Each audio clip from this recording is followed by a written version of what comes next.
Hi, welcome back to my channel. This is the Recruiter Desk, and I am Keandra, your favorite recruiter, here to provide you with weekly tips.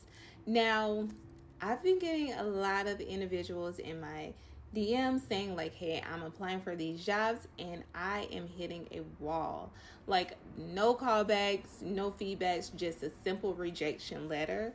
And I know that that could be extremely frustrating. So I wanted to come on here today to go over your resume. Now, before we dive in, make sure you hit that subscribe button and the notification bell so that you do not miss out on any of these tips and searches that I provide on a weekly basis. And, join the community. So, resumes. It is so important to curate your resume for each job that you apply for. And one of the huge factors is it needs to be ATS-friendly. And what I mean by that is that you need those special keywords. So we're going to get into an ATS-friendly resume. All right, so I'm going to share my screen here. Okay, so let's go ahead and dive right in. First things first, what is ATS? ATS stands for Applicant Tracking System. This is more than likely a third-party product that companies use to scan, filter, and rank resumes before a recruiter even looks at them. That means if your resume isn't formatted correctly or are missing those right keywords for that particular job, your resume could be rejected automatically.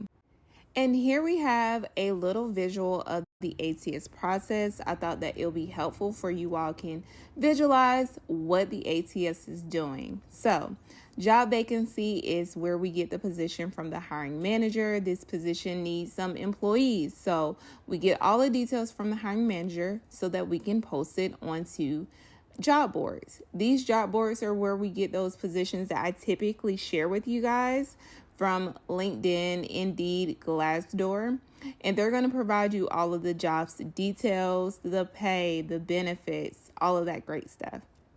From there, that attracts applicants. So that will be you guys. You will apply for this position. You say, hey, I think I'm good for this position. Here's my resume. From there, it goes through the applicant system where they're starting to scan, filter, and rank your resume. And this is the spot where you need to definitely be in more detail. Make sure that your resume fits that role. Then we go to the recruiter. Then we become a shortlist candidate. From there, we talk to the recruiter in some cases, and then we can get to the hiring manager. But we got to get this portion correct before we can move forward. And that's what we're going to be talking about today. All right, so moving on to formatting do's and don'ts. Here's how to format your resume so it plays nice with ATS. Okay, so number one is use a clean layout. Stick to simple fonts like Arial and Calibri. These fonts are very clear and readable for the ATS. Number two, use standard headings.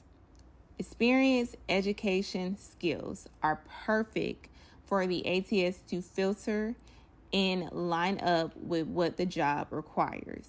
As you can see on this resume, these are not bad, but I like to keep it simple. The resume shows core skills, professional experience. I like to keep them simple. Skills, experience, education. And three, so you want to make sure you want to save your resume as a Word doc or a PDF unless the job posting says otherwise. This will help the format of your resume stay consistent and be exactly what you typed.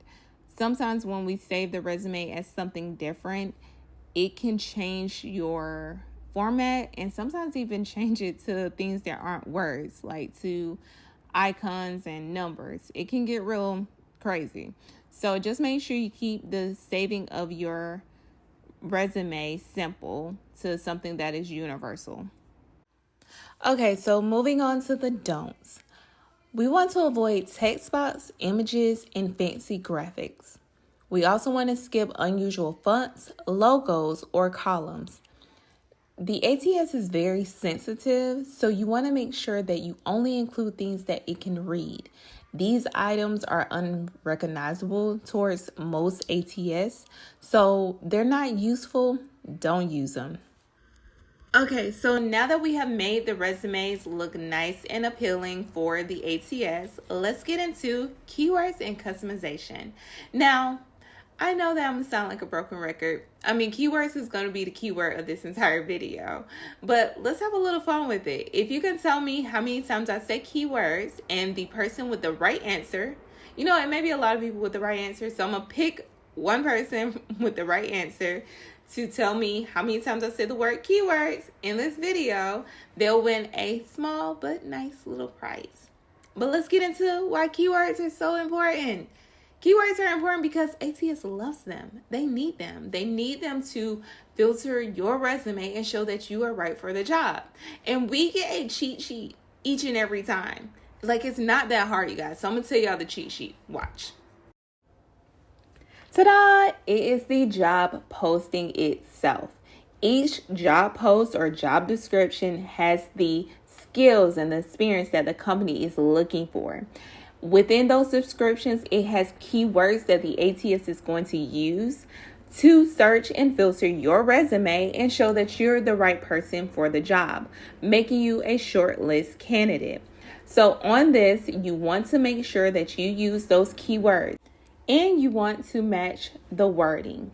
So once you see the keywords to use, you want to pair it up with the wording that they use in the job description. Here's an example. If it says project management, don't say manage projects, match the wording. It will be saying the same exact thing, but by matching the wording, the ATS is able to quickly identify and filter your resume to show that you fit. Also, you want to pair up your hard skills and soft skills. Here on this job description, it shows Excel, Power BI, SAP, and Salesforce are hard skills that they're looking for in candidates. You want to pair these items up with the soft skills. You collaborate, you analyze. This is a great way for you to describe that you have the skill set that they desire in their next candidate. And lastly, here's a little pro tip that I personally use. You need to create a resume with all of your experience, then tailor a copy for each role you apply for. Yes, it takes extra time, but it can double your chances of getting seen. All right, so finally, we have made it to the end. We have beat the ATS. We have utilized the keywords, and the ATS sees us as a good fit for this company. And now we're in front of a real human being, which is AKA the recruiter. And as a former recruiter, I'm going to let you guys know there are so many resumes that still come across your desk for one position. It was not uncommon to get over 500 resumes. So I'm still got to use my skilled eye to pick out the best candidate. And one thing that I wish that I could tell to more candidates that hopefully I can share with you guys and it'll get you all more interviews is that when you're writing your bullet points up under your work experience, focus on results, not just the job duties. It was very common for me to just get a list of your job duties. I could get that from the job description, the job that you previously had. No, but what we want to know is, what did you do? So this will really grab the recruiter's attention if you break it down like this. For an example, say you were a payroll specialist. Instead of saying responsible for payroll processing, say process payroll for 500 plus employees with 100% accuracy. Reduce errors by 20%. Now, you are not going to use that exact number, but numbers are so important. By quantifying your duties, it tells us what you did with the company, and it helps me vet you to the manager so that you can look in a better light. And that will also set up your interview so that you can talk more about what you did at that company, utilizing the STAR method. And I don't know if anyone is familiar with the STAR method. I will definitely do a video if you would like me to, but STAR method is a very well-known format that you use in interviews to really explain your work experience and show the company how great you are. So anyways, let me know if you want a video of that. All right, guys, so that concludes our video. Thank you so much for watching. I hope these tips are helpful and you are now ready to build a ATS-friendly and recruiter-ready resume. If you find this helpful, give this video a thumbs up and subscribe for more tips to help you land your dream job. Oh, and before I forget, I am doing a giveaway. So when you subscribe and comment below telling me which job you want me to break down next, you'll be entered in to win a free personalized resume rewrite checklist. This is designed to help your resume shine and land more interviews without any fluff. So hit that subscribe button, drop your comment, and let's glow up your career together.